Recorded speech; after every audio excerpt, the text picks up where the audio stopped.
तो इससे साफ जाहिर हो रहा है कि किस तरह से मुसलमानों के ख़िलाफ़ एक नफ़रत पैदा कर दी गई है। मैं पूछना चाहूँगा हमारे वज़ीर आज़म से, बीजेपी के लोगों से कि बताओ वो जो मुसलमान जिसको आप हालत सजदा में नमाज में था, जिसको लात मारा गया है, जिसकी बेइज्जती की गई है, उसका ताल्लुक़ किस परिवार से है?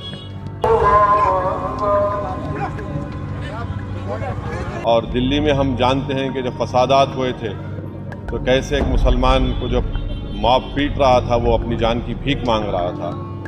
कैसे एक वीडियो निकला था कि 3 मुसलमान ज़ख्मी पड़े हुए हैं और उनसे कहा जा रहा था कि पढ़ो, ये पढ़ो, और उसमें एक बच्चा उसकी फौत हो गई। तो हम ऐसे लोगों से कहना चाहेंगे कि आपके इस जुल्म के मज़ाहिरों से हम नमाज़ पढ़ना नहीं छोड़ने वाले हैं। ज़ोहर की नमाज, जुमे की नमाज अदा कर रहे थे इंद्रोक में, रोड पर लोग नमाज़ पढ़ रहे थे और ये कोई नई बात नहीं है, जुमे के एक दिन ऐसा होता है। तो एक बदतरीन वीडियो आप और हमने देखा, सारी दुनिया ने देखा कि हालत सजदा में एक मुसलमान है और एक पुलिस के अहदेदार जो पुलिस की वर्दी पहने हुए हैं वो आकर पीछे से लात मारकर एक मुसलमान जो नमाज पढ़ रहा है सजदे में, उसको लात मारकर दूसरे मुसल्लियों को ढकेलते हैं।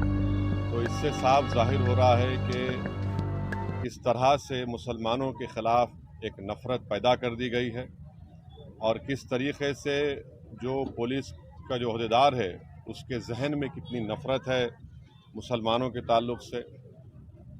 ये एक ऐसा वाक़या है जो सबको झंझोड़ के रख दिया और इससे ये बताता है कि मुसलमानों की डिग्निटी, मुसलमानों की इज़्ज़त कितनी है।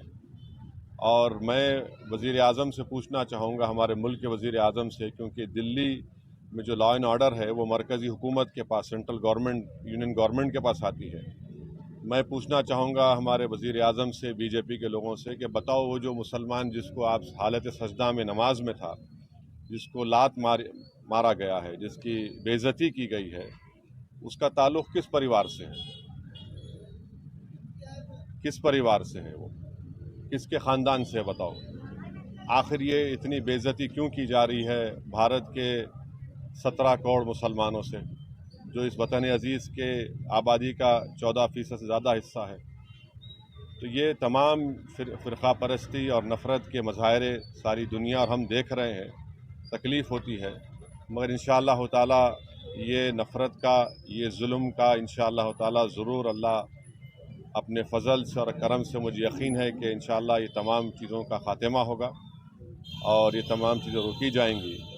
और दिल्ली में हम जानते हैं कि जब फसादात हुए थे तो कैसे एक मुसलमान को जब मॉब पीट रहा था वो अपनी जान की भीख मांग रहा था। इससे भी सबक हासिल नहीं किया वहाँ की पुलिस के अहदेदार। कैसे एक वीडियो निकला था कि 3 मुसलमान ज़ख्मी पड़े हुए हैं और उनसे कहा जा रहा था कि पढ़ो, ये पढ़ो, और उसमें एक बच्चा उसकी फौत हो गई। उसके बाद हम कल देखते हैं कि जुमे की नमाज में हमारे मुल्क में 90% से ज़्यादा लोग मजहबी लोग हैं और अपनी मजहबी इबादत के लिए, जुलूस के लिए वक्तन फ़ौक्तन रोड पे आ जाते हैं। तो इसको ये बेइज्जत करना उनको, इस तरह से लात मारना उनको और बताना कि क्या हमारी हैसियत है, तो हम ऐसे लोगों से कहना चाहेंगे कि आपके इस जुल्म के मज़ाहिरों से हम नमाज़ पढ़ना नहीं छोड़ने वाले हैं। हम अल्लाह के आगे सजदा करते हैं और करते रहेंगे। आप लात मारो या गोली मारो, मगर आपके लात मारने से, आपके गोली मारने से आप अपनी ज़हनियत का, अपनी नफ़रत का आप मज़ाहिरा कर रहे हैं और आप एक तरफ़ा काम कर रहे हैं। और भारत के मुसलमान का परिवार किस परिवार से ताल्लुक़ है बता दें।